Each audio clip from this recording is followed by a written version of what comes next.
Hello everyone, आप सभी का स्वागत है आपके अपने यूट्यूब चैनल इम्पैक्टिंग ज्ञान में। आज हम करेंगे एनसीईआरटी सीटेट एसएसटी जो जुलाई में सीटेट एग्ज़ाम होगा उसके लिए कुछ इतिहास के इम्पोर्टेंट क्वेश्चन। हमारा फर्स्ट क्वेश्चन है, गजनी के उस सुल्तान का क्या नाम था जिसने सोमनाथ मंदिर को तोड़ा था? जो कि सोमनाथ मंदिर कहाँ पर है? गुजरात में। किस शासक ने तोड़ा था इसको? महमूद गजनवी ने। जो उस समय जो बहुत सारे शक्तिशाली राजा होते थे वो अपनी शौर्य शक्ति को बढ़ाने के लिए मंदिरों का निर्माण करते थे। उसमें धन दौलत सोना चांदी बहुत सारी मूर्तियों की स्थापना करते थे। इस प्रकार इस क्वेश्चन में पूछा गया था भी उस सुल्तान का नाम बताओ जिसने जो सोमनाथ मंदिर को तोड़ा था। महमूद गजनवी। और सोमनाथ मंदिर कहाँ पर था? गुजरात में। उसके बाद हम पढ़ते हैं जो ये महमूद गजनवी था, ये कहाँ से आया था? अफ़गानिस्तान से आया था गजनवी, जिसको सुल्तान महमूद के नाम से भी जाना जाता था। 997 ईस्वी से लेकर 1030 ईस्वी तक इसने शासन किया। 1030 ईस्वी तक इसने शासन किया। फिर हमारा क्वेश्चन आ सकता है भी जो अल बिरूनी है वो किसके शासनकाल में? अल बिरूनी है, इसने एक किताब की रचना की थी। उस किताब का क्या नाम था? किताब उल हिंद। इस किताब में हमें महमूद गजनवी के इतिहास के बारे में जानकारी प्राप्त होती है। अल बिरूनी आया था, महमूद गजनवी के साथ भारत आया था। उसके बाद हमारा अगला क्वेश्चन है, जो मध्ययुगीन भारत में मंदिरों का केंद्र किसे माना जाता था? जो मध्यकाल में जो मंदिर होते थे उनको भारत में मंदिरों का केंद्र किसे माना जाता था? सांस्कृतिक गतिविधियों का। उसके बाद हम थर्ड क्वेश्चन की तरफ बढ़ते हैं, जो संगम साहित्य है इसको ये नाम क्यों दिया गया था? संगम साहित्य क्या था? जो कवि और विद्वान थे ये बहुत सारी कविताओं और रचनाएं लिखते थे, फिर उनको पास किया जाता था, यानी कि ये देखा जाता था भी इस कविता में कोई कमी नहीं है। उस कविता को अच्छी तरह से जान पहचान कर उनका अर्थ निकाल कर उन कविताओं को फिर प्रिंट करवाने के लिए दिया जाता था। ये संगम साहित्य कहलाता था। उसके बाद जो मदुरई की संगम अकादमियों के कवियों और विद्वानों ने साहित्य का निर्माण किया था, यानी कि संगम साहित्य का निर्माण किया था। उसके बाद हमारा अगला क्वेश्चन है, जो तमिलकम है वो क्या था? 3rd BC से लेकर 3rd AD के काल को दक्षिण भारत में उस समय तमिलकम कहा जाता था, यानी कि BC वो ईसा AD ईसा पूर्व और BC बिफोर क्राइस्ट ईसा पूर्व और AD ईसा के बाद इसको तमिलकम कहा जाता। दक्षिण भारत में उस समय तमिलकम कहा जाता था। तमिलकम में 3 राजा थे।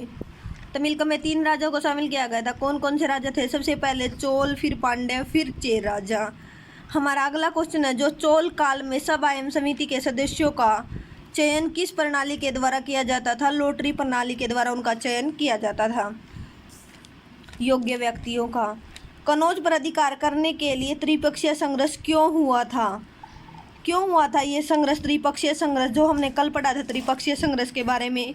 ये त्रिपक्षीय संघर्ष हुआ था। जो कनौज का क्षेत्र था वो बहुत ही उपजाऊ क्षेत्र था और वो गंगा के पास स्थित था। वहाँ की जो कृषि है वो फल फूल रही थी। वहाँ की जो ज़मीन है वो बहुत ही उपजाऊ थी, कृषि योग्य भूमि थी। इस प्रकार कनौज पर अधिकार करने के लिए त्रिपक्षीय संघर्ष लड़ा गया था।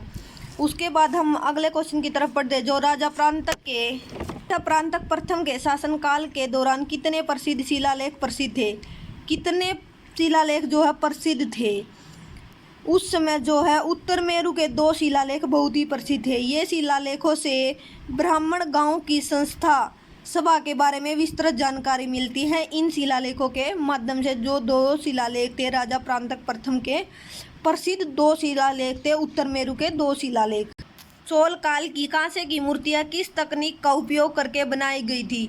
हमने कल वाली वीडियो में डिस्कस किया था। जो कल क्वेश्चन इंपॉर्टेंट सिलेक्टेड क्वेश्चन किए थे भी, जो कौन से साम्राज्य की कांसे की मूर्तियां बहुत ही प्रसिद्ध थी? चोल काल की। आज हम डिस्कस करें जो चोल काल की कांसे की मूर्तियां वो किस तकनीक का उपयोग करके बनाई गई थी? ये लुप्त मोम तकनीक, लोस्ट वैक्स तकनीक का उपयोग करके बनाई गई थी। फिर ये तकनीक तो होगी लुप्त मोम तकनीक। फिर इनके बाद पॉलिश की जाती थी, तो किस चीज़ का लेप किया जाता था? मिट्टी का इनके ऊपर लेप किया जाता था। उसके बाद हमारा अगला क्वेश्चन है, 9वीं शताब्दी के जो मंदिर की वास्तुकला का हिस्सा क्या था? सजावटी प्रवेश द्वार इनका हिस्सा था। चोल काल में व्यापारियों को क्या कहा जाता था? जो चोल काल में व्यापारी होते थे उनको क्या कहा जाता था? नगरम कहा जाता था। दिल्ली का प्रथम सुल्तान कौन था? दिल्ली का प्रथम सुल्तान था कुतुबुद्दीन ऐबक। गौरी की हत्या के बाद यह तुर्क गुलाम दिल्ली का पहला सुल्तान बना था, जो कि 1206 ईस्वी में सुल्तान बना था। उसके बाद हमारा अगला नेक्स्ट क्वेश्चन, जो हिरण्यगर्भ अनुष्ठान किया जाता था, क्यों किया जाता था हिरण्यगर्भ अनुष्ठान? हिरण्यगर्भ अनुष्ठान इसलिए किया जाता था, जो कुछ तो राजा स्त्रीय पैदा होते थे, जैसे जो स्त्रीय जो वर्ण व्यवस्था थी, जो ब्राह्मण वैश्य शूद्र स्तरीय होते थे। इस जो पहले समाज होता था उसमें 4 वर्ण होते थे, ब्राह्मण स्त्रीय वैश्य शूद्र, और जो स्त्रीय होते थे वो राजा बनते थे। किंतु जो हिरण्यगर्भ अनुष्ठान है वो इसलिए किया जाता था भी जो व्यक्ति है जो स्त्रीय पैदा नहीं हुआ है वो स्त्रीय बनने के लिए हिरण्यगर्भ अनुष्ठान करता था। राजा को स्त्रीय घोषित करना, जो कि हिरण्यगर्भ अनुष्ठान करके वो एक स्त्रीय बन जाता था। जो कि उदाहरण के तौर पर दंती दुर्ग ने ऐसा कार्य किया था, वो स्त्रीय के पैदा नहीं हुआ था किंतु उसने हिरण्यगर्भ अनुष्ठान किया, फिर वो स्त्रीय बन गया था। उसके बाद हमारा नेक्स्ट क्वेश्चन है, राज्यसभा का अध्यक्ष कौन होता है? उपराष्ट्रपति।